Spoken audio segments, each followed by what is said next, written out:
how much will the NHS get from the mansion tax? Hang on a second. The NHS needs to know that the sums will add up. Yes, we do. How much money will it raise? Well, we're looking at, you know, well over £1 billion. It's a tax... How much over £1 billion? Well, I think it's about 1.5 billion to 2 billion. It's not quite clear at the moment. But what we've said... Hold on. No. The amount matters. How will you identify the homes that are over 2 million?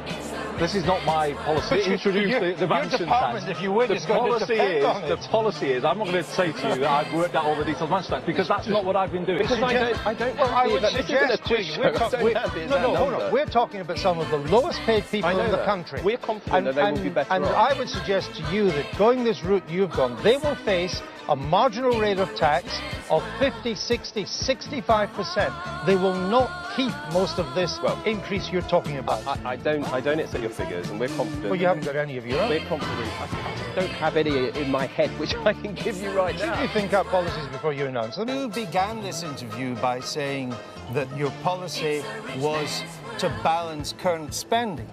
You've now just told me that your policy is to cut the overall deficit. The deficit now, which is it? Which is it? Balance current spending, and the deficit will be falling by the end of the next Parliament. Easing of child benefit at 1% for 2 years in the first year. You say that will save £400 million? Yes, over the course of the next Parliament. But 200 million of that is already in government plans, because the first year involves only a 1% rise. So the net saving that you've announced can't be more than 200 million. It is peanuts anyway, isn't it? 400 million. Well, £400 million is, you know, a big contribution towards the deficit reduction and getting the national debt down. A deficit of 75 billion. It's a simple question. When you say you'll cut the national debt, and Mr. Miliband has said, will it fall in absolute terms? In other words, will it be coming down, or will it simply be falling as a proportion of the GDP, which means it could still be rising in real terms? Andrew, what will it be? Check out our manifesto when we write it and produce it. So you don't know yet?